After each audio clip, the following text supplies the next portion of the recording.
안녕하세요. 근데 진짜 너무 많이 오신 거 아니에요?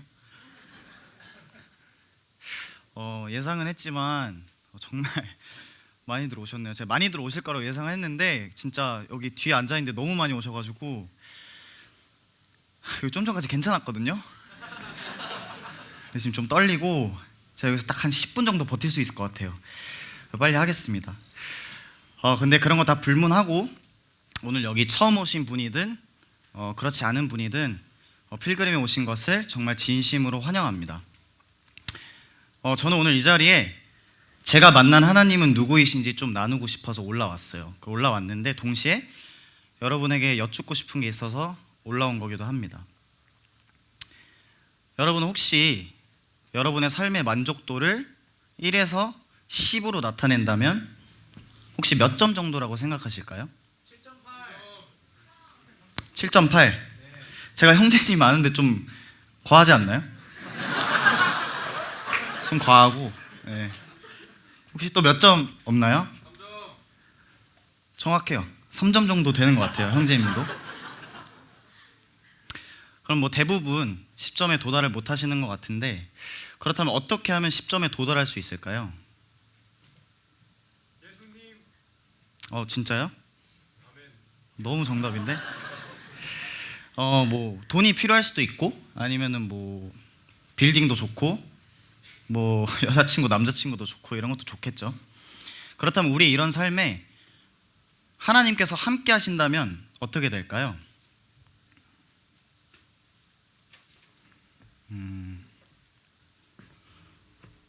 여기 하나님을 온전히 믿는 분도 계시고 아직 좀 의심이 되거나 아예 믿지 않는 분도 계실 텐데, 그냥 지금 이 시간부터는 그냥 하나님이 그냥 좀 존재한다고 생각하고 한번 상상을 해봅시다. 만약에 우리가 죽고 나서 이 다음에 하나님 앞에 섰을 때 저와 여러분에게 하나님께서 내가 왜 너를 천국에 들여보내야 하니? 라고 물으신다면 뭐라고 답하시겠어요? 할 말이 없어요. 애매하죠. 좀 어렵기도 하고. 그렇다면 여기서 제 얘기를 조금만 해볼까 합니다. 저는 모태신앙이에요. 태어나서부터 교회에 다녔습니다.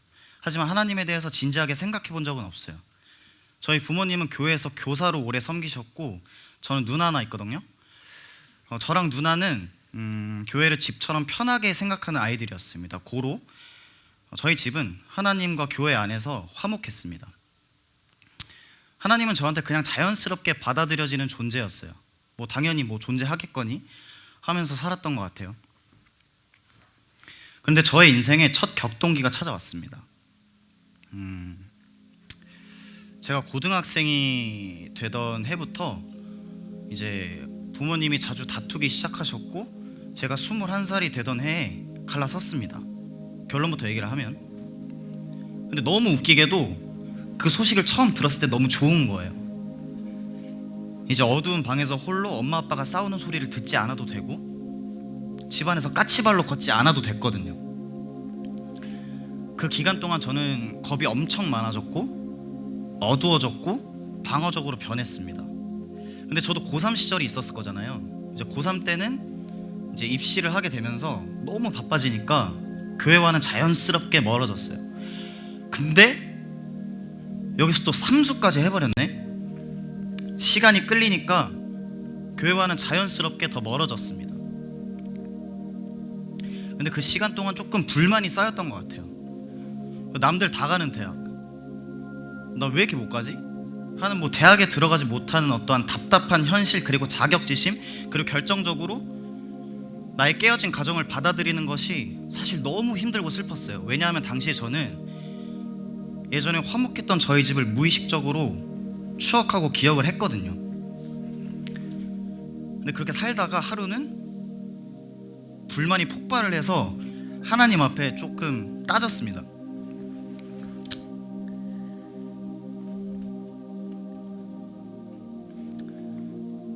하나님, 제가 어떤 걸 그렇게 많이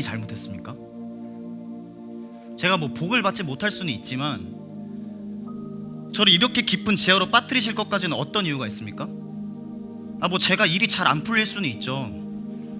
근데 하나님 정말 살아계시고 저를 사랑하신다면 왜 저희 집을 박살내십니까? 제 머리로는 도저히 이해가 안 가거든요. 그냥 제가 지금 좀 답답해서요. 어떤 말이든 좋으니까 그냥 생각나는 거 아무거나 좀 말씀해 보세요.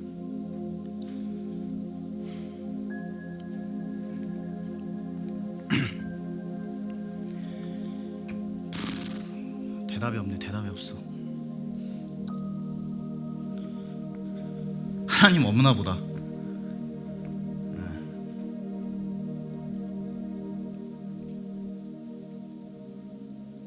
제가 그렇게 하나님을 떠났어요.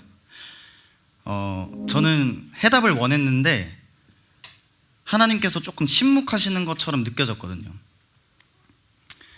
그래서 저는 대학에 들어갔습니다. 22살 때 들어가고 되게 자유로워졌다고 생각을 했어요. 이제 스스로 좀 기쁘고 재미있는 삶을 내가 스스로 개척을 해야겠다 생각했던 것 같아요. 뭐 뻔하죠.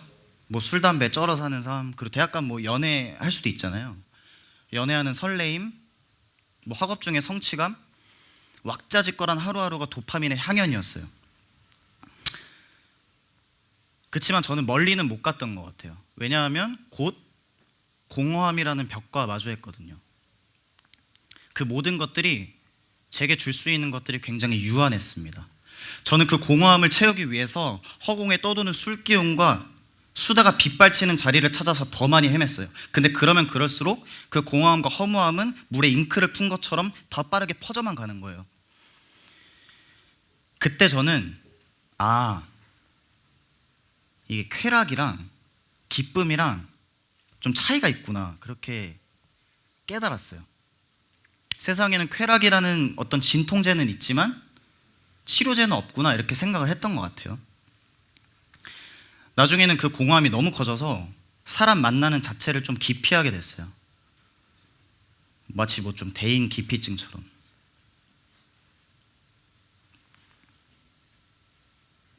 근데 좀 돌이켜보면 그런 와중에도 하나님께서 제 마음속에 계속 좀 노크를 하셨던 것 같아요. 중간중간 하나님 생각이 종종 났거든요.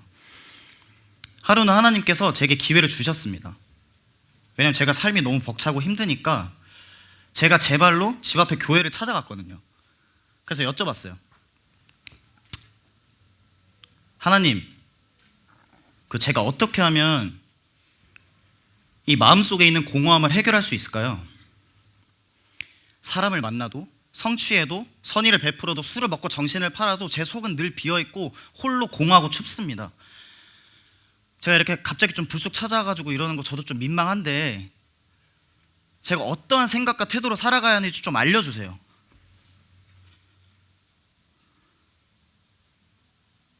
답을 알려달라니까요.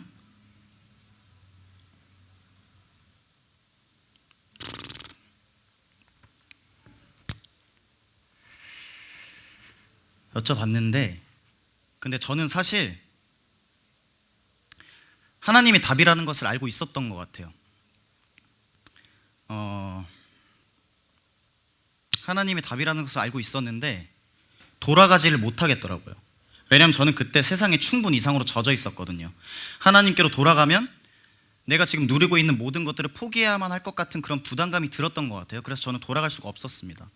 하나님께서 제게 이렇게 손을 내밀어 주셨지만 저는 행동과 태도로 하나님을 무시하고 있었어요.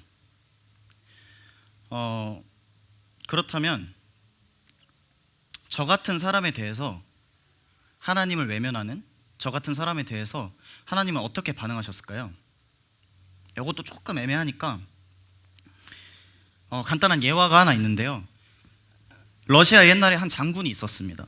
이제 전쟁통이라서 모든 부대원과 가족들이 이동하는 터였어요. 그런데 자꾸 식량이 떨어지고 있는데 하루는 부하가 와서 보고하는 거예요. 장군님, 지금 부대에 누가 식량을 훔치는 것 같습니다.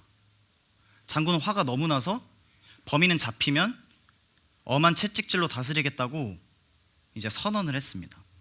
그러고 나서 며칠 뒤에 이제 그 부하가 와서 좋은 소식과 나쁜 소식이 있다라고 다시 보고하는 거예요. 그래, 뭐니? 예, 장군님, 먼저 좋은 소식은 범인을 잡았다는 겁니다.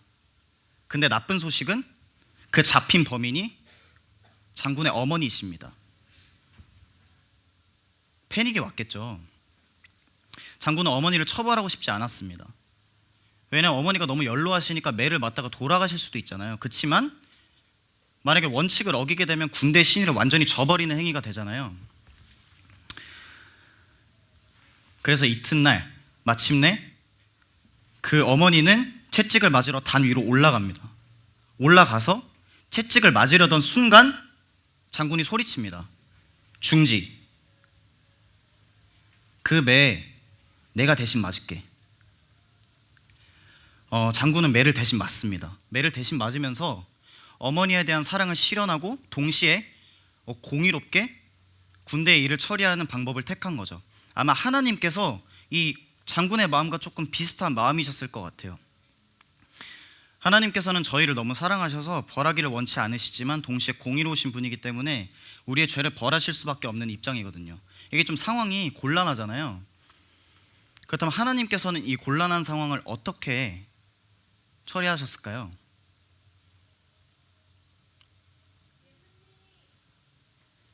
저기 대단한 분이 계십니다. 플러스 100점.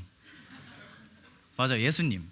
어떻게 예수님은 좀 친근하시잖아요, 그렇죠?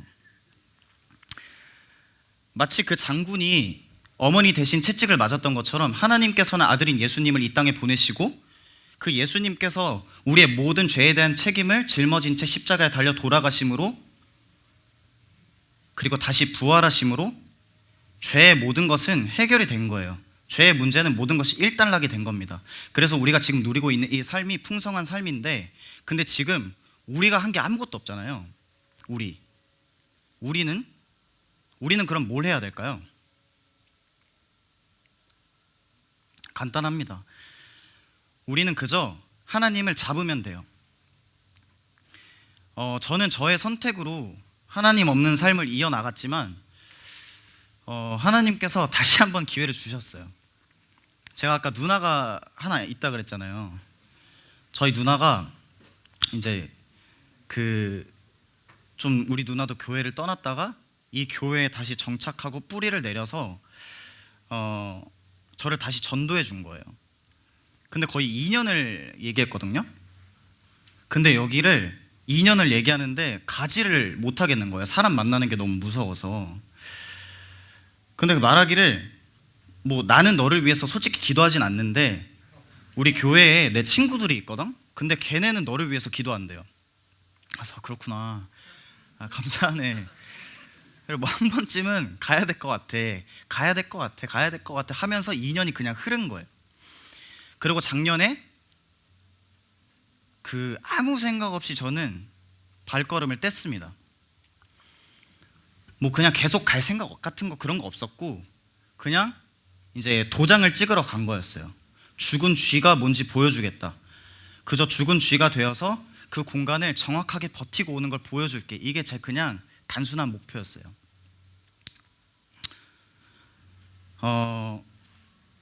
근데 그 아무 생각 없이 뗀 발걸음에 이곳에서 하나님께서 저를 다시 맞아주셨고 마음에 감격을 주셨어요. 막 옆에서 막 찬양하고 막 자기들끼리 막 얘기하고 하는데 저는 이상하게 계속 눈물이 나는 거예요. 그리고 하나님께서 이런 마음을 주셨습니다.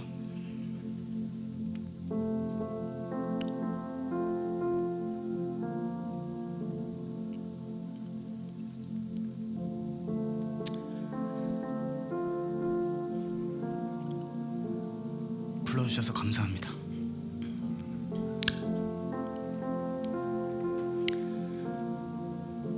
근데 하나님, 제가 하나님을 떠났을 때 하나님 욕도 너무 많이 하고 하나님 없다고 그렇게 얘기하고 사실 여기 돌아올 수 없을 정도로 죄도 너무 많이 지었거든요.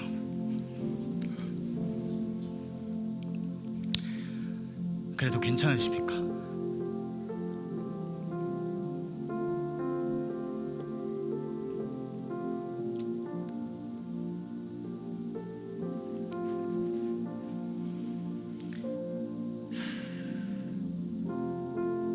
저는 그날 세상에서 느껴본 적 없는 어떤 따뜻함과 기쁨을 느꼈습니다. 그리고 하나님께서 내밀어 주신 그 손을 마침내 잡게 되었어요. 제가 만난 하나님은 어떤 조건과 모습을 따지지 않는 하나님이었습니다. 저는 하나님 앞에 나아갈 수 있는 자격 조건 그런 거 없었고, 뭐 준비된 상태로 하나님 앞에 나아간 것도 아니었어요. 그래서 특히 이 자리에 처음 오신 분들 중에 이 자리에서 전혀 내 마음이 동하지 않더라도, 내 마음이 전혀 열리지 않더라도, 하나님이 전혀 믿어지지 않더라도 괜찮습니다. 그 어떤 마음과 모습이든 하나님께서는 여러분이 이 자리에 오신 것만으로 너무 기쁘셔서 하늘의 잔치를 여신대요. 그 올해 초에 제가 조금 많이 바빠가지고 조금 이렇게 영적으로 그리고 육체적으로 좀 많이 힘들었거든요. 근데 그런 와중에 하나님께서 우리 모두를 정말 사랑하신다는 걸 알려주신 말씀 구절이 있는데요. 여호와께서 사람의 걸음을 정하시고 그의 길을 기뻐하시나니 그는 넘어지나 아주 엎드러지지 아니함은 여호와께서 그의 손으로 붙드심이로다. 시편 37장 23절 24절 말씀입니다. 오늘 꼭 이 자리에서 마음이 열리지 않는다고 하더라도 여러분이 삶의 자리로 돌아가서, 그리고 설사 넘어진다고 하더라도 아주 엎드러지지 않게, 그리고 다시 일어날 수 있게 하나님께서 그 큰 손으로 지켜주실 거예요. 그리고 혹시 여러분들 가운데 혹시 누군가는 마치 난파된 삶 가운데서 위태로운 파편에 숨을 부지하고 계신 분이 계시다면 과감하게 버리시고 하나님께서 내려주신 그 밧줄을 과감하게 잡으시기 바랍니다. 그리고 마지막으로 제가 처음에 했던 질문 기억나세요? 만약에 하나님께서 저와 여러분에게 내가 왜 너를 천국에 들여보내야 하니? 라는 질문을 하셨을 때 여러분 모두에게 각자에게 각자에 걸맞는 좋은 답을 주시리라고 믿습니다. 네, 저희 이야기는 여기까지고요. 저희 이야기를 들어주셔서 감사합니다. 환영합니다.